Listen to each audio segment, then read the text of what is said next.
Glorious rising kings and queens, gods and goddesses, empress and empresses. Welcome to Soul Family Oracle. If you are new here, I would like to welcome you to the Soul Tribe. And if you are returning, I would like to say a very big thank you for joining us again. And also a very big thank you to everyone that has subscribed, shared, liked, commented. You guys have helped us so much to reach so much of our soul family, and I am so grateful. Thank you so much. So today I wanted to share some knowledge instead of channeling. So today I wanted to share some tips and some guidance on how to heal your ancestral bloodline to empower yourself on your soul's journey.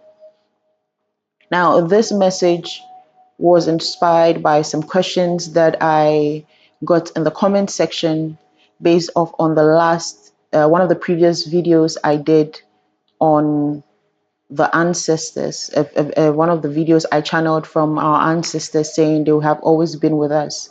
And one of the comments that stuck out to me the most was someone saying that not all our ancestors are good and wanted to ask me which ancestors I was speaking about.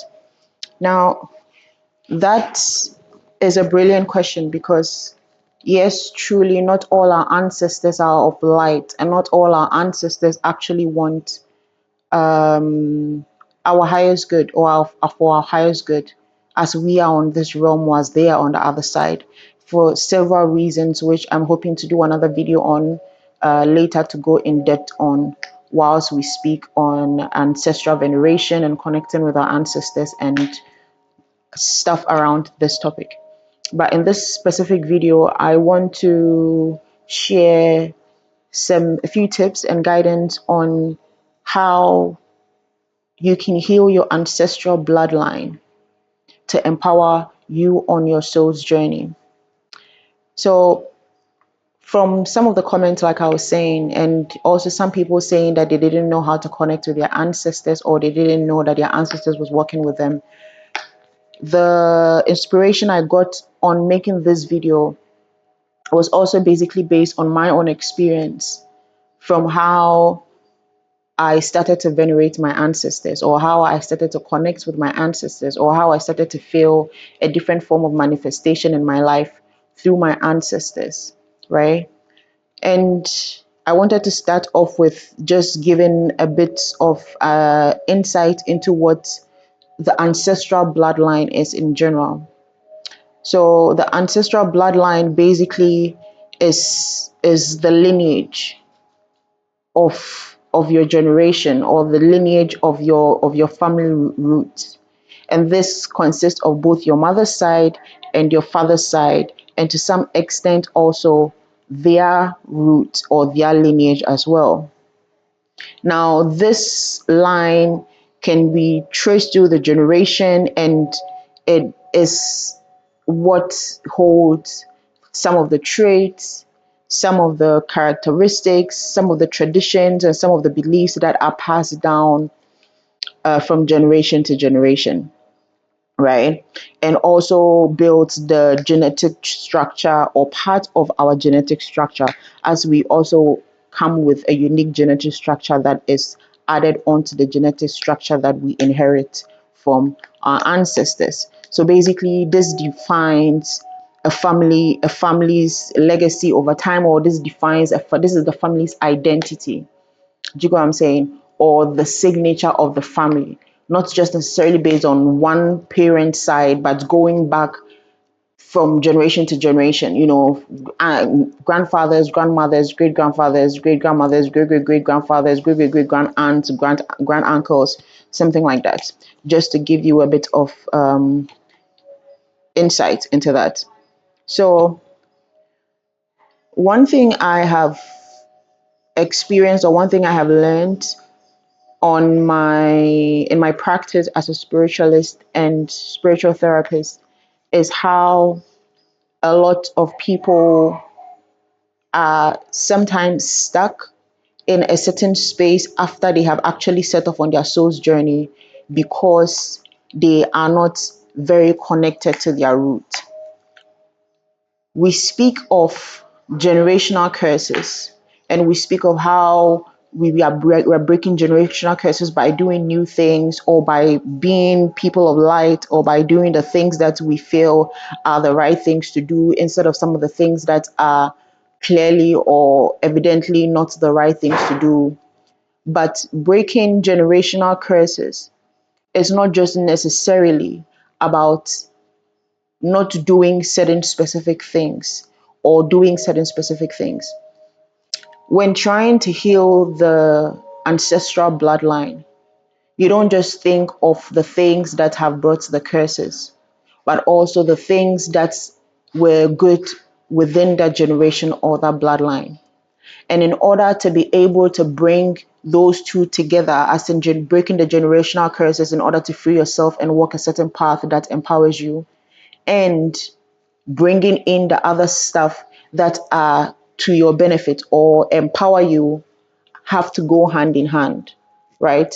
Because again, like I was saying about the message, the comment, not all our ancestors are of light. Not all our ancestors are of light. And so we are not just trying to break the curses that some of our ancestors have allowed to befall the bloodline. We are also trying to what? Heal the bloodline. Let me say that again.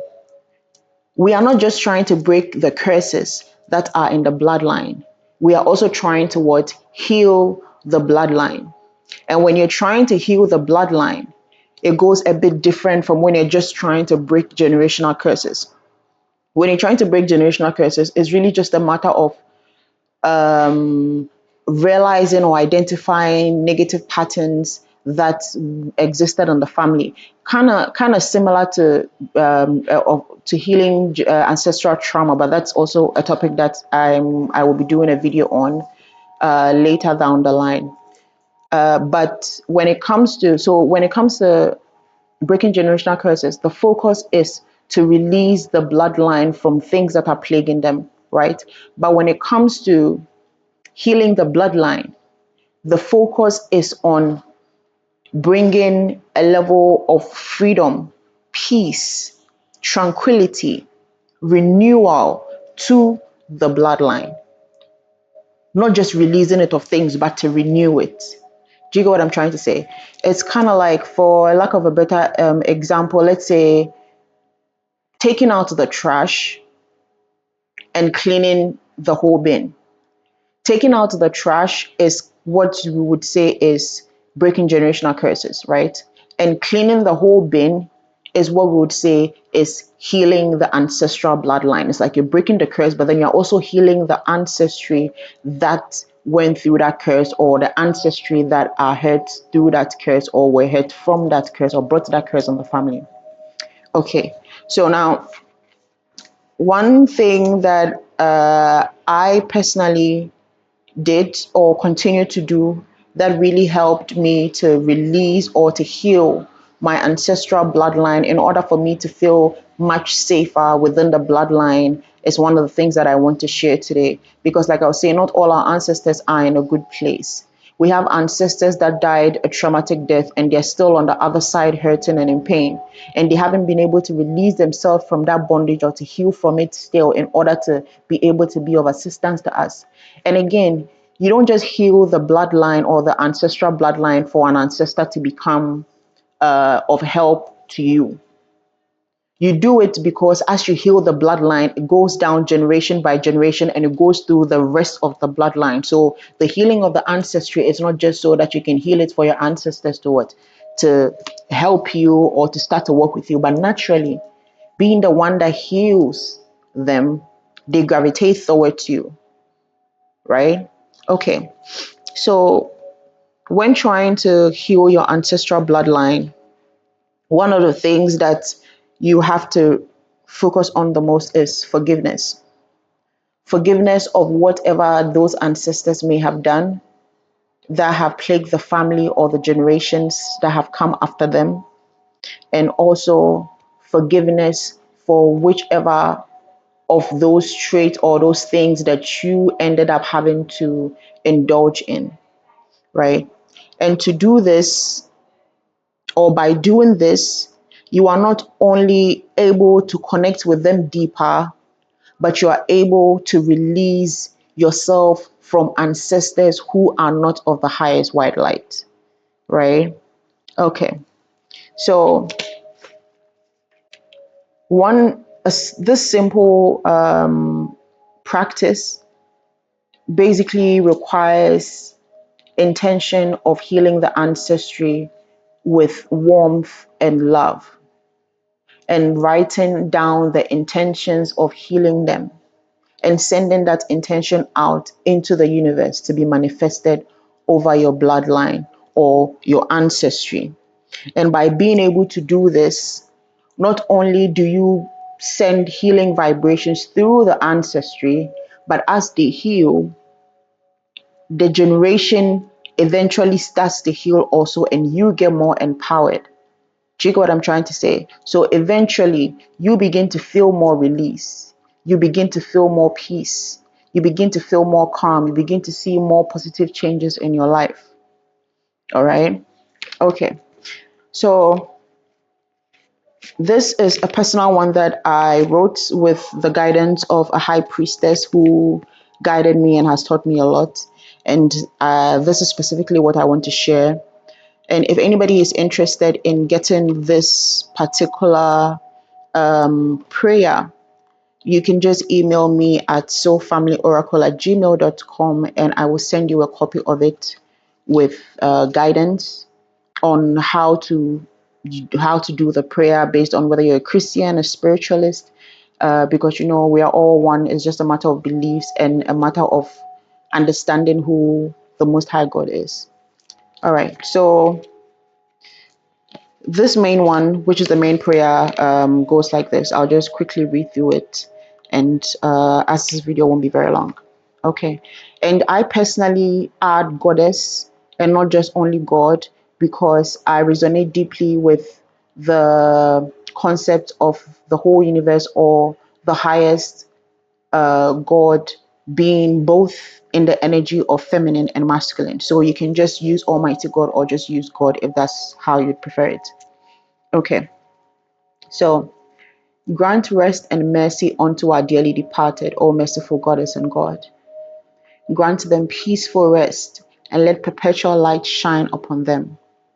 May the spirit of our ancestors be empowered through your divine love and healing mercies. Release them from bondages and let their souls be set free, O loving Goddess and God. Let the light and love we share with them be received to uplift them. As we forgive them and forgive ourselves, let all wounds be healed in our ancestry and bloodline, and let all generational curses be broken and transmuted into positivity for generations to come. So much it be, and so it is, or amen. You can end this as you see fitting. Now, for me personally, when I started doing this, or how I guide some of my soul family to do this, is I burn a candle with it. So when I'm doing a healing, like I do this every now and then. So it's never a one-time thing, really. I do this every now and then. Whenever I do it, I go for 7 days where I light a white candle. I bless the white candle, and then I say this prayer and I allow the candle to burn. And then I repeat the same process again the next day for 7 days. And sometimes I do a small offering to honor the ritual. And this has really brought profound changes into my life personally and my relationship with my ancestors. And this has, like I've gotten to connect with ancestors that I never even knew and still don't even really know right now. And like I said, if you're interested in receiving this particular prayer, you can just shoot me a message and I will send it to you. Or also, you can use Psalm 23 and render it to suit you and your ancestors and not just yourself. All right, so family. So I hope this message has been helpful somehow to you, someone out there. And I hope it brings you some calm, some healing, which you can also transfer to your ancestors.